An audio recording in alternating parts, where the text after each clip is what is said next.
स्थापकाय च धर्मस्य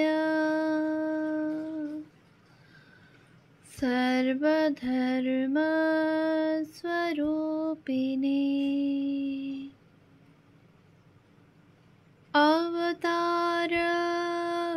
अवतारवरिष्ठाय रामकृष्णाय ते नमः। শ্রী শ্রী রামকৃষ্ণ কথামৃত তৃতীয় খণ্ড।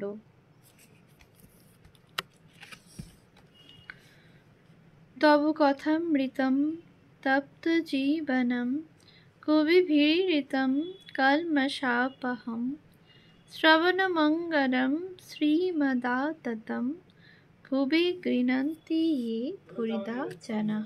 শ্রীমদ্ ভাগবত গোপী গীতা, পৃষ্ঠ সংখ্যা 1044, 1886, 18 এপ্রিল। সপ্তদশ পরিচ্ছেদ। বুদ্ধদেব কি ঈশ্বরের অস্তিত্ব মানিতেন? নরেন্দ্রকে শিক্ষা।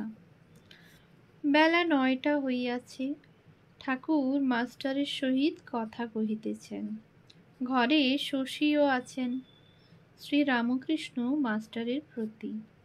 নরেন্দ্র আর শশী কি বলছিল, কি বিচার করছিল? মাস্টার শশীর প্রতি। কি কথা হচ্ছিল গা?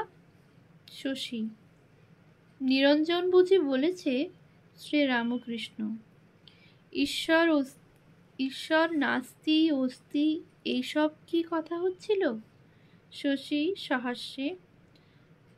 নরেন্দ্রকে ডাকবো? শ্রী রামকৃষ্ণ। ডাক। নরেন্দ্র আসিয়া উপবেশন করিলেন। মাস্টারের প্রতি। তুমি কিছু জিজ্ঞাসা করো, কি কথা হচ্ছিল বলো। নরেন্দ্র। পেট গরম হয়েছে, ও আর কি বলবো।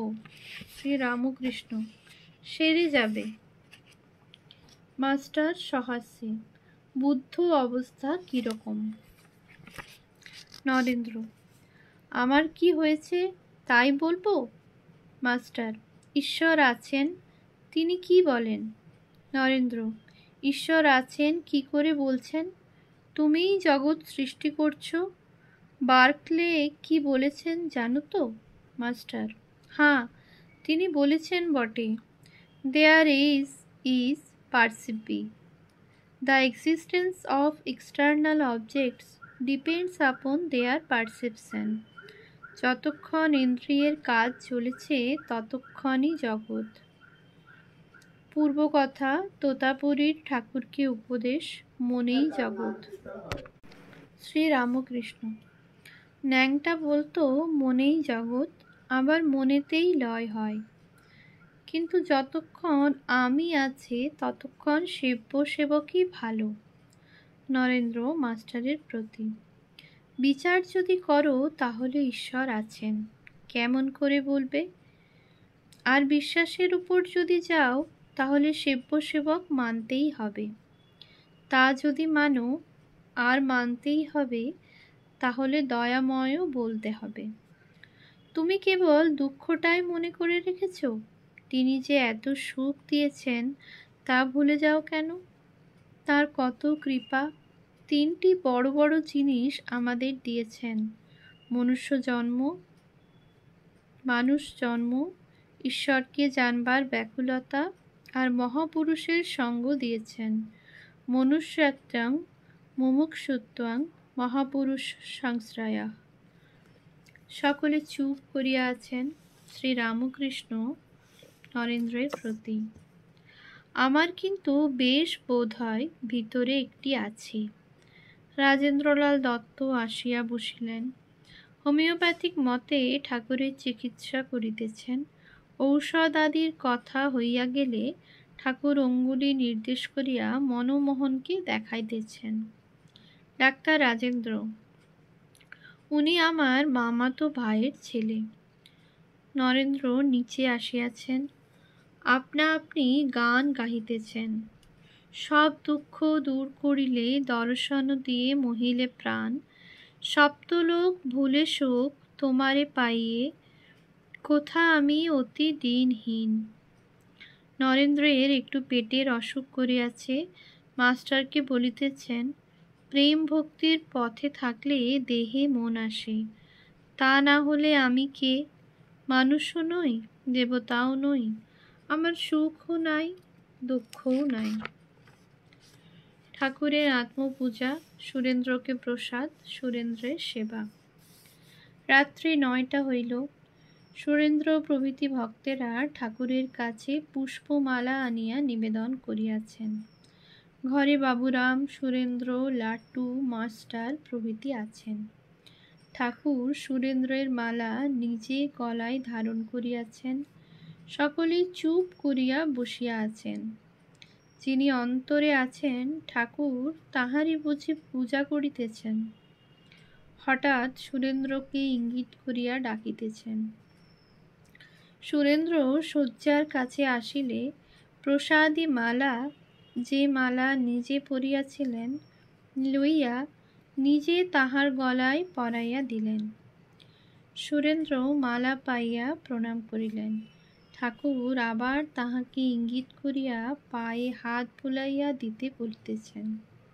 সুরেন্দ্র কিয়ৎক্ষণ ঠাকুরের পদসেবা করিলেন। কাশীপুর উদ্যানে ভক্তগণের সংকীর্তন।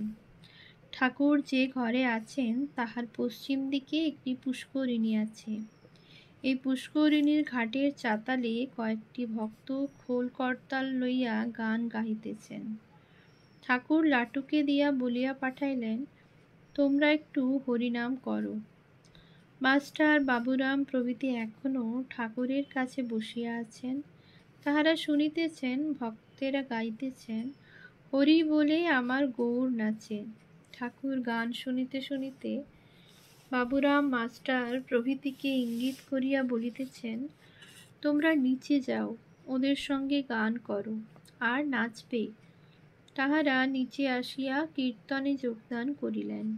কিয়ৎক্ষণ পরে ঠাকুর আবার লোক পাঠাইয়াছেন।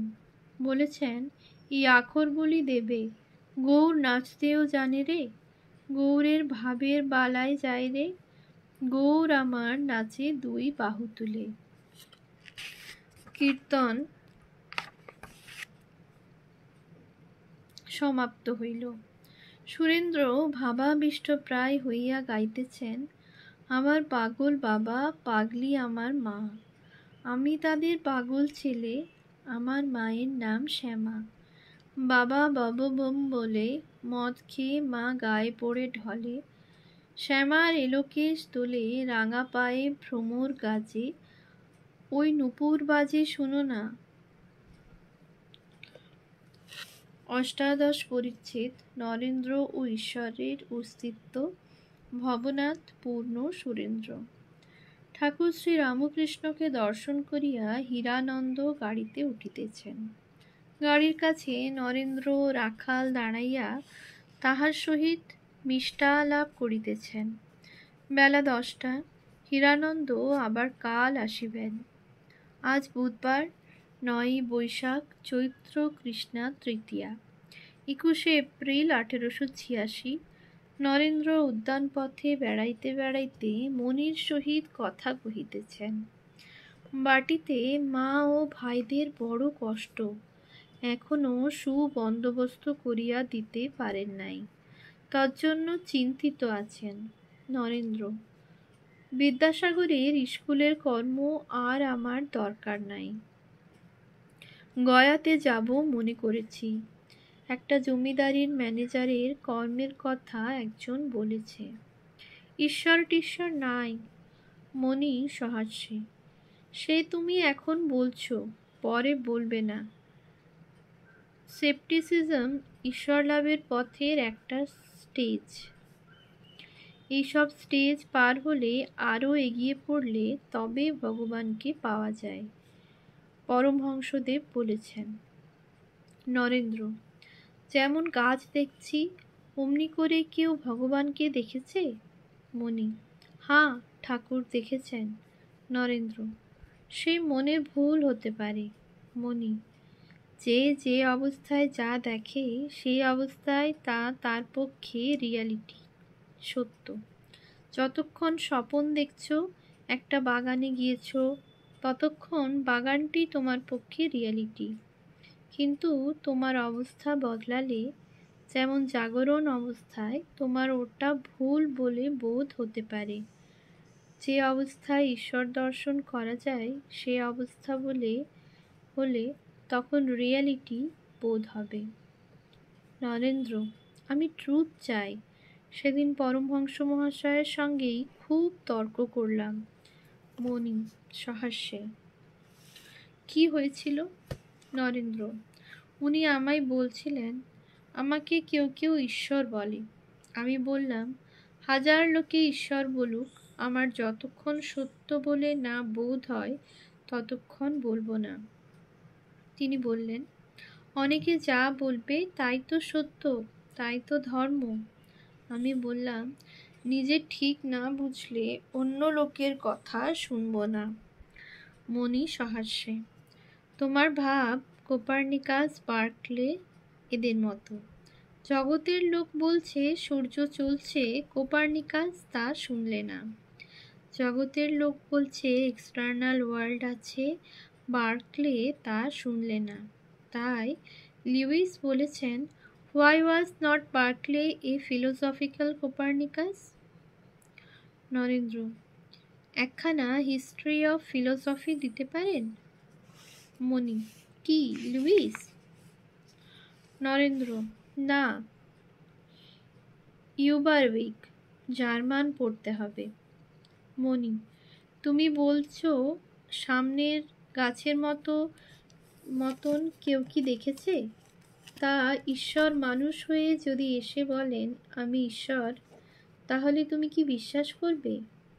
তুমি ল্যাজারাসের গল্প তো জানো।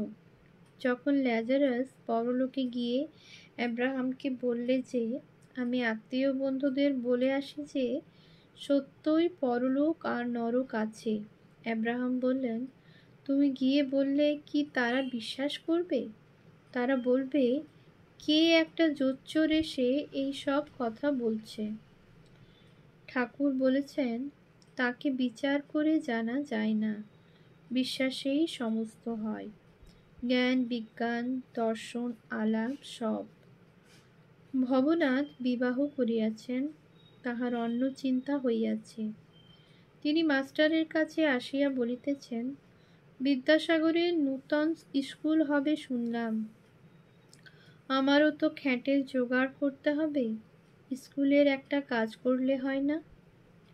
রামলাল, পূর্ণের গাড়ি ভাড়া, সুরেন্দ্রের খসখসের পর্দা। বেলা ৩টে-৪টে, ঠাকুর শুইয়া আছেন, রামলাল পদসেবা করিতেছেন। ঘরে শিথির গোপাল ও মণি আছেন। রামলাল দক্ষিণেশ্বর হইতে আজ ঠাকুরকে দেখিতে আসিয়াছেন। ঠাকুর মণিকে জানালা বন্ধ করিয়া দিতে ও পায়ে হাত বুলাইয়া দিতে বলিতেছেন। শ্রীযুক্ত পূর্ণকে গাড়ি ভাড়া করিয়া কাশীপুরের উদ্যানে আসিতে বলিয়াছিলেন। তিনি দর্শন করিয়া গিয়াছেন। গাড়ি ভাড়া মণি দিবেন। ঠাকুর গোপালকে ইঙ্গিত করিয়া জিজ্ঞাসা করিতেছেন, এর কাছে টাকা পেয়েছ?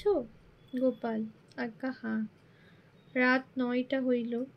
সুরেন্দ্র, রাম প্রভৃতি কলিকাতায় ফিরিয়া যাইবার উদ্যোগ করিতেছেন। বৈশাখ মাসের রৌদ্র। দিনের বেলা ঠাকুরের ঘর বড়ই গরম হয়। সুরেন্দ্র তাই খসখস আনিয়া দিয়াছেন। পর্দা করিয়া জানালায় টাঙাইয়া দিলে ঘর বেশ ঠান্ডা হইবে। সুরেন্দ্র, কই, খসখস কেউ পর্দা করে টাঙিয়ে দিলে না? কেউ মনোযোগ করে না। একজন ভক্ত সহাস্যে, ভক্তদের এখন ব্রহ্মজ্ঞানের অবস্থা, এখন সোহম, জগৎ মিথ্যা।